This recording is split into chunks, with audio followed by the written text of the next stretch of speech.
Salut, je m'appelle Damien Vigneault, aka Elroy, et je suis directeur artistique et graphiste freelance.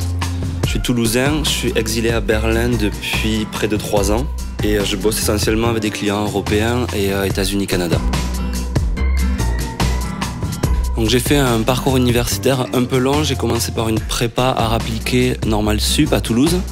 Et après j'ai continué en licence maîtrise et donc j'ai un master dans une école de cinéma. J'ai commencé à prendre quelques clients avec pas mal de boulot de potes pendant que je faisais les études. Et un boulot après l'autre, j'ai commencé à avoir assez de taf pour me lancer en freelance. J'ai commencé avec des travaux assez simples, des affiches de festivals, des pochettes de CD pour des potes, et c'est devenu de plus en plus important, et donc je me suis lancé assez naturellement. Je suis en freelance depuis le tout début, et depuis 3 ans, je suis d'abord signé avec Collagène, une agence qui me représente en motion design et en illustration. Et depuis l'an dernier, avec One Louder, plus pour la France, c'est une agence de potes avec Neopen qui fait partie du projet aussi.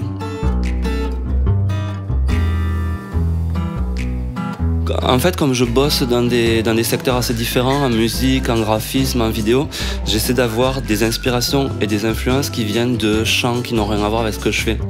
Donc quand je fais du graphisme, j'essaie plus de m'inspirer de films ou de musique, ou quand je fais de la musique, j'essaie de ramener des influences graphiques, donc j'ai un peu des mentors ou des influences par secteur, mais c'est très mélangé, quoi. Il y a des grands classiques, en illustration ça peut être des Mario Hugo ou des Théogénie Tsakis, mais ça m'intéresse plus de choper des principes comme ça et de les transférer vers de la musique que de refaire leur création en typo ou en digital.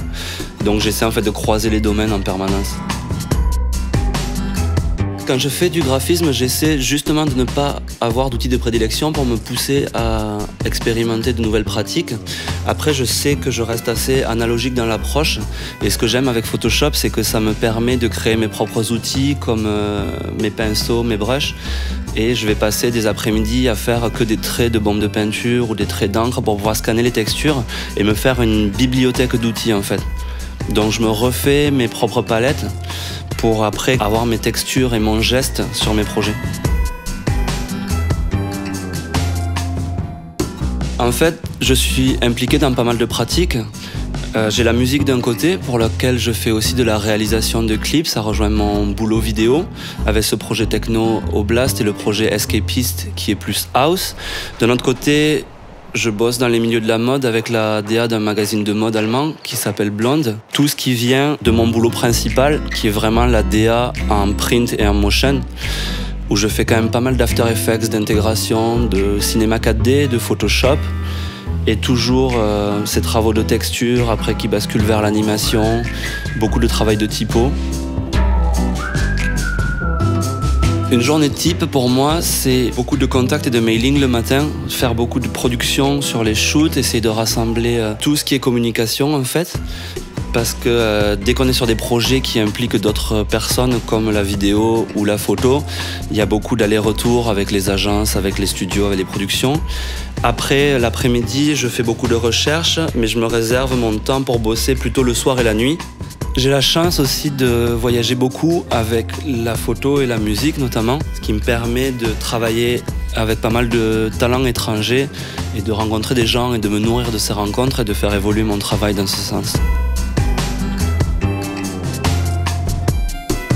Pour la collection TEN de Photolia, j'ai choisi de travailler sur le thème de l'argent, justement parce que c'était un sujet qui était pas banal ou pas facile pour moi, c'est pas quelque chose que j'étudie particulièrement, et ça me permettait de risquer une recherche sur, en fait, éviter tous les écueils et toutes les premières idées, les thèmes du poker, du gambling, de voir vers quoi je pouvais partir pour rester dans une création qui serait colorée, qui serait assez énergique. Et j'ai choisi de partir sur les courses hippiques et le pari, avec un thème qui ne serait pas forcément quelque chose vers quoi j'irais tout seul à la base. Quand je crée une image, je commence toujours par composer les éléments principaux. Donc sur cette créa-là, c'était d'abord les chevaux, pour avoir déjà un sens de la dynamique de l'image, et après je compose autour en texturant et en hiérarchisant tous les éléments qui sont secondaires et que je vais vraiment amener pour redynamiser l'image et pour la rééquilibrer, mais toujours en articulant autour des éléments principaux, pour vraiment créer une sensation de mouvement et de profondeur. Après, l'essentiel de mon travail, c'est beaucoup un travail de texture et de brush avec Photoshop, parce que je reprends tous mes calques séparément pour les texturer soit avec des effets de taches de peinture, toujours des choses très analogiques, des coups de pinceau, des coups de bombe, pour qu'on ait après avec même par-dessus des textures de papier qui vont recréer cette espèce de montage entre la peinture analogique et le média très digital et qui serait plus plat. Comme j'étais parti sur le thème de l'argent et que j'avais choisi cet angle du pari hippique, je savais que je voulais rechercher sur la banque d'images Fotolia beaucoup d'images de chevaux ou de chronomètres. En fait, j'avais des idées de base et c'est en me promenant sur la multitude d'images que j'ai commencé à réfléchir à mes compositions, à quels objets allaient matcher avec quel autre et ce à quoi ma composition pourrait ressembler. Quand je suis satisfait de ma composition et de mon univers, je passe au réglage et à la colorimétrie. Je retexture toujours mon image en utilisant par-dessus la compo en mode screen des captures ou des images de films négatifs brûlés.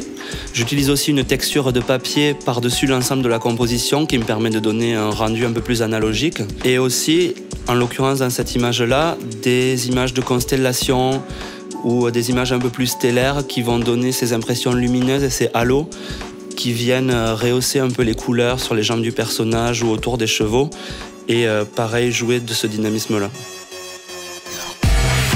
Mes projets à venir, c'est beaucoup de films et beaucoup de photos, des shoots de collection, mais là surtout le projet de film pour notre groupe techno qui est justement une synthèse de tous les outils avec lesquels je bosse.